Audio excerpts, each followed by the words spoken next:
जो तत्कालीन प्रदेश अध्यक्ष थे, मैं उपाध्यक्ष था, मैं तो यंग उपाध्यक्ष था और सारे बुजुर्ग सम्मानीय उपाध्यक्ष थे। और उस समय पे कमलनाथ जी जब अध्यक्ष थे तो ये बात कही जा रही है कि कमलनाथ जी स्लीपर सेल थे और कमलनाथ जी ने समझौता किया लोगों से और कमलनाथ जी के समझौते के कारण ऐसी स्थिति बन गई कि भारतीय जनता पार्टी को जिता दिया गया।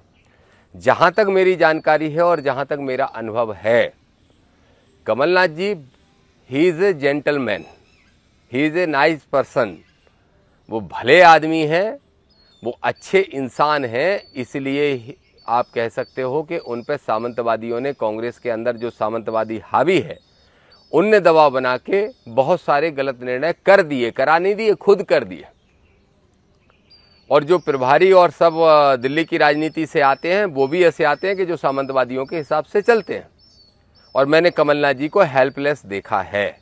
मैं एक बात बहुत स्पष्ट तौर पे कहूँगा, जो आदमी इतना बड़ा व्यापार करता हो उसको ना जनता से पैसा कमाने की ज़रूरत है और उसको ना पार्टी के नाम पे पैसा कमाने की आवश्यकता है। मैं 100% श्योर हूँ कि कभी भी किसी भी टिकट की सौदेबाजी, खरीद फरोख्त कमलनाथ जी के द्वारा नहीं हो सकती, इसकी मैं गारंटी दे सकता हूँ, जितना मैं व्यक्तिगत रूप से उनको जानता हूँ।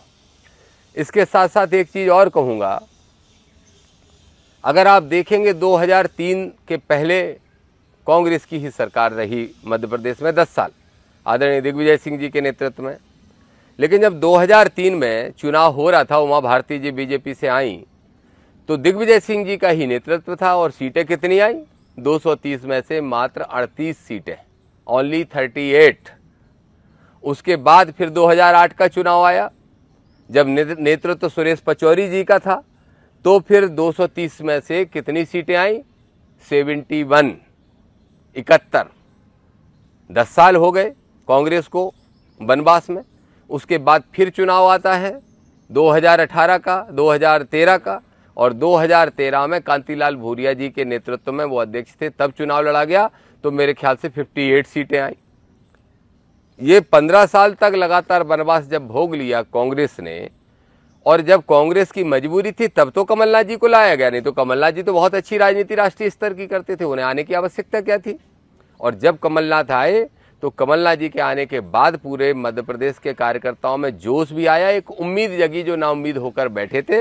मैं स्वयं उनमें से एक था। और फिर जब लोगों ने काम करना शुरू किया तो 15 साल का वनवास खत्म हुआ और 15 महीने के लिए सरकार बनी।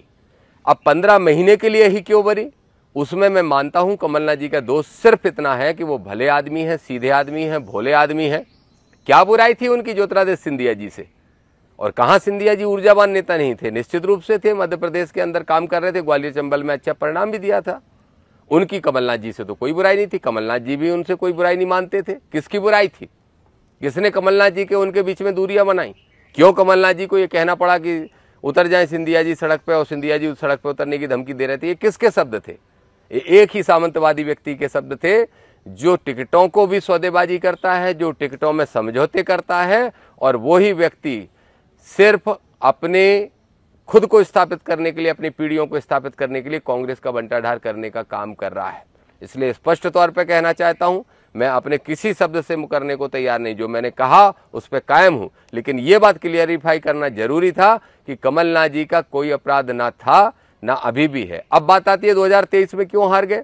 2023 में कमलनाथ जी 5 साल के अंदर उस प्रेशर में ज़्यादा आते चले गए, मुझे ऐसा लगता है। मैं भी बराबर निरंतर उनको समझाने का प्रयास करता था, छोटा था, सलाह दे सकता था।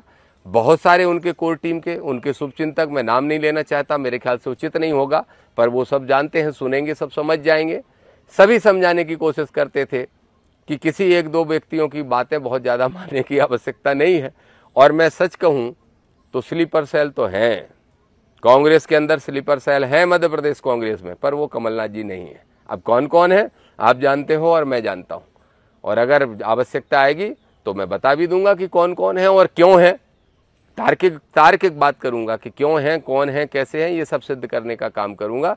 ये बात मुझे स्पष्ट करनी थी। कोई ऐसा नहीं है कमलनाथ जी का मेरे ऊपर, इतना काम मैंने उनके साथ किया, मैं दावेदारी मेरी इतनी मजबूत थी। मेरा दोष भी क्या था, क्यों मेरा विरोध पार्टी के अंदर हुआ, क्योंकि राहुल गांधी जी और खड़गे साहब जो कह रहे थे कि संख्या के अनुपात में भागीदारी दी जाएगी, तो मैंने मांग की कि टिकटों में से भागीदारी की शुरुआत करो, और 126 टिकट मैंने पिछड़ा वर्ग के लिए मांगे थे। मुझे वादा किया गया था कि देंगे पिछड़ा वर्ग के, मैं पिछड़े वर्ग का भी नेतृत्व कर रहा था और प्रदेश का उपाध्यक्ष भी था मेन बॉडी का, तो मेरी ड्यूटी बनती थी पिछड़े वर्ग के लिए लड़ाई लड़ना, लेकिन नहीं दिए गए। और नहीं दिए गए, मेरे ख्याल से तो कमलनाथ जी की चली नहीं, और वही कारण था। किसकी चली इरभारी पिरभारी की, और कौन मिला हुआ था यहाँ के सामंतशाही लोगों से, और सामंतशाही एक जो बड़ा मुद्दा है उससे, ये बताने की आवश्यकता नहीं है। इसलिए ये दुष्परिणाम आया कि 63, 68, 70 कितनी सीटें आई उतनी सीट पे सिमट गई। उसमें कमलनाथ जी को अब एहसास हो रहा होगा कि उनकी क्या गलती थी और उनने किन लोगों की बात सलाह मान ली। हाँ, उनको आपत्ति करनी चाहिए थी और लड़ाई लड़नी चाहिए थी, बस मैं इतना ही दोष उनका मान सकता हूं और कोई दोष नहीं मानता। जहां तक मेरे खुद के विधायक बनने की बात है, मैं तो आज़ाद समाज पार्टी से लड़ा और बहुत खुश हूं। मैं खुश हूं कि मुझे भाई चंद्रशेखर आजाद जैसा नेता मिला है जो नगीना से सांसद अपनी दम पे बन गए हैं, बिना बीजेपी, बिना कांग्रेस, बिना सपा, बिना बसपा। मैं खुश हूं कि मैं अपनी विचारधारा के अंदर काम कर रहा हूं। मैं खुद हूं कि मैं संविधान के लिए लड़ाई लड़ने के का जो मिशन है उसका हिस्सा बना हूं, और हमेशा इसी में रहूंगा। ना इसलिए मुझे कभी कांग्रेस में जाना है, ना कांग्रेस में जाने का कोई इरादा है। एक पत्रकार साथी ने पूछा, इसलिए मेरी पुरानी पार्टी है, मेरे कई साल वहां बीते, तो अपने अनुभव वहां मैंने शेयर कर दिए। लेकिन एक बात क्लियर कर रहा हूं कि कमलनाथ जी से अच्छा चेहरा ना कल कोई था कांग्रेस में, ना आज कोई है। लेकिन फिर भी एक बात और स्पष्ट कर रहा हूं, अगर मध्य प्रदेश में कांग्रेस चाहती है कि भाजपा की सत्ता हटे, तो अकेले कभी नहीं हटा पाएगी जब तक अम्बेडकरवादी साथ नहीं देंगे। और अम्बेडकरवादियों को माइनस करके चाहे कमलनाथ जी चले, चाहे राहुल गांधी जी चलें, और ये सामंतशाही तो चलेंगे ही चलेंगे। वो तो स्वभाव है, उनकी मूल विचारधारा है।